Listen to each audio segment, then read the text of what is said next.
quer que nós chegássemos, né? Uhum. Então, exatamente isso que eu ia te perguntar. Como que Brasil aconteceu nesse percurso? Brasil não foi uma opção, foi a opção. A partir do momento que nós começamos a perder esses voos com destino a Portugal, surgiu a ideia de vir para o Brasil, porque 2 irmãos da minha mãe já moravam em Campinas na época. E naquele período, logo que nós começamos a perder esses voos, uma companhia aérea brasileira formou um acordo com o governo português para ajudar a companhia aérea portuguesa a tirar os refugiados de lá. E eis que nós entramos num voo da Varig e pousamos em Campinas. E vieram para Campinas por acaso também? Olha, o voo até era para pousar em Congonhas. E para variar, há 30 anos atrás, 35 anos atrás, o aeroporto estava fechado. Por mau tempo, você vê que a história é muito antiga. E aí acabamos pousando em Viracopos. E os meus tios já moravam aqui e acabamos ficando por aqui. E mesmo assim não foi decidido logo a princípio que ficaríamos aqui. Meu pai acabou retornando a Portugal para ver se existia a possibilidade real de nós irmos para Portugal. Mas Portugal estava numa situação extremamente precária naquela época, com o retorno de todos esses portugueses que voltavam das colônias, que não era só Angola, foi Angola, Moçambique, Cabo Verde, Guiné-Bissau, São Tomé e Príncipe, estava inchadíssimo de problemas. Meu pai então retornou ao Brasil e disse, vamos ficar por aqui mesmo, e assim foi. E como foi reconstruir a vida? Vocês perderam tudo? Perdemos tudo, absolutamente tudo, fora aqueles poucos brilhantes diamantes do salto. E a mala de 20 quilos de roupa de cada um de nós, nada mais que isso. A reconstrução aqui foi maravilhosa, fomos muito bem aceitos, muito acarinhados. Eu cheguei em setembro de 1975, em fevereiro de 76 eu já estava cursando o primeiro ano da Faculdade de Economia na Unicamp, e isso também fez com que eu ficasse mais integrada, mais rapidamente à vida, e logo comecei a trabalhar, a ganhar um dinheirinho, e assim foi.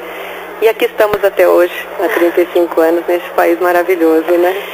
E, bom, eu converso, para quem sintonizou agora a CBN Campinas, eu converso com a Dulce Braga, autora do livro Sabor de Maboque, que teve uma grande repercussão nacional, aí foi citada no programa do Jô Soares, depois você foi entrevistada na Maria Braga.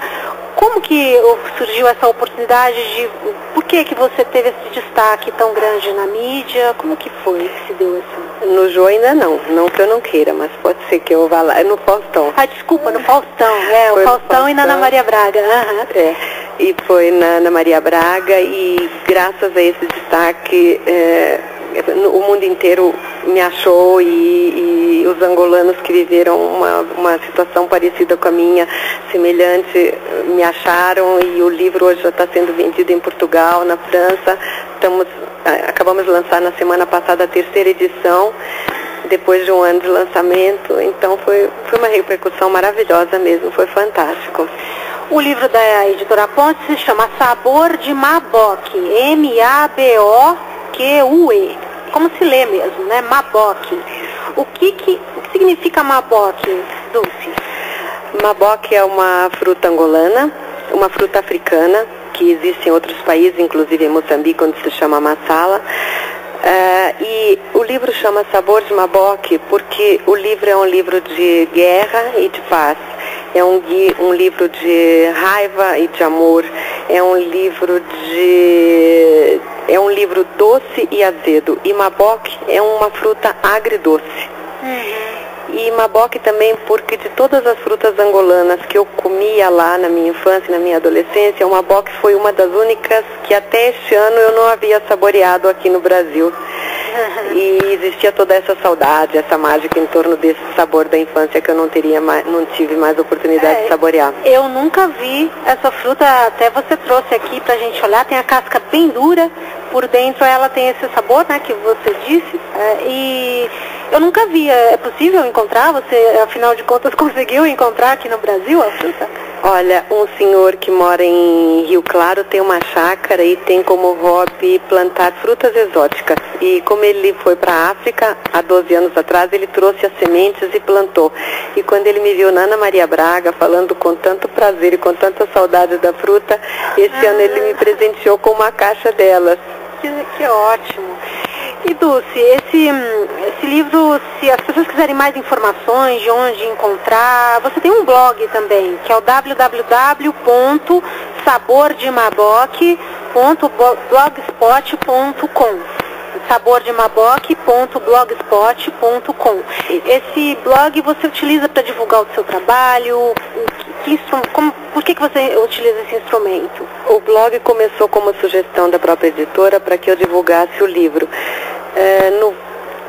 Logo no começo virou um ponto de encontro incrível com amigos da minha adolescência que eu não via e que eu não tinha contato há mais de 35 anos, e acabou sendo um ponto de encontro desses amigos.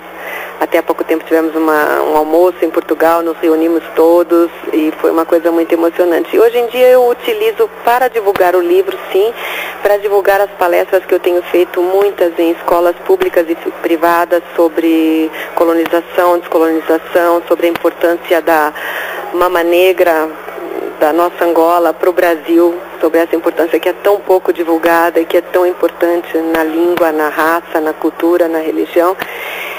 E para divulgar o próprio livro, sim. Você até falou da colônia. Como que era viver numa colônia? Você que passou essa adolescência, infância, numa colônia, como que é? Qual é a diferença? Angola, para nós, para mim, que meu pai emigrou para Angola com o objetivo de viver em Angola. Não havia remessa de lucros para Portugal, nós não tínhamos nada em Portugal. Então viver em Angola era como viver no nosso país mesmo. Embora falássemos a língua da metrópole, falássemos o português, embora fôssemos alfabetizados em português e não em quimbundo, não em umbundo, as línguas de lá, nós vivíamos como se fosse a nossa terra. Meu pai investiu em Angola como se fosse a terra dele e por isso ficamos sem nada. Obviamente havia uma classe dominante que, por ser colônia, era obviamente dos portugueses e dos descendentes dos portugueses, coisa que talvez não seja muito diferente hoje. Existe a mesma classe dominante, talvez não dos descendentes dos portugueses, mas enfim, existia as mesmas diferenças sociais e tudo mais, mas eu vivia numa classe privilegiada, sim, e era uma coisa maravilhosa da qual eu lembro com muita saudade do período que eu lá vivi, do país, do colorido, da música, da raça. Era um país onde nós vivíamos com casas de muros muito baixos, janelas sem grades, pacificamente, um convívio extremamente delicioso. E onde encontramos o livro? Qualquer livraria? Qualquer livraria. A editora Pontes também deve ter informações, né, no site dela. E eu vou repetir então o site, sabordemaboque.blogspot.com, na verdade o site não é um blog, né? E agradeço muito, Dulce Braga, você ter vindo até aqui falar com a gente, contar um pouco dessa história que você viveu e esse livro maravilhoso que tem sido dado tanto destaque na mídia e tão importante, uma escritora que mora aqui em Campinas. Muito obrigada, Dulce. Eu é que agradeço, Valéria. Obrigada por essa oportunidade.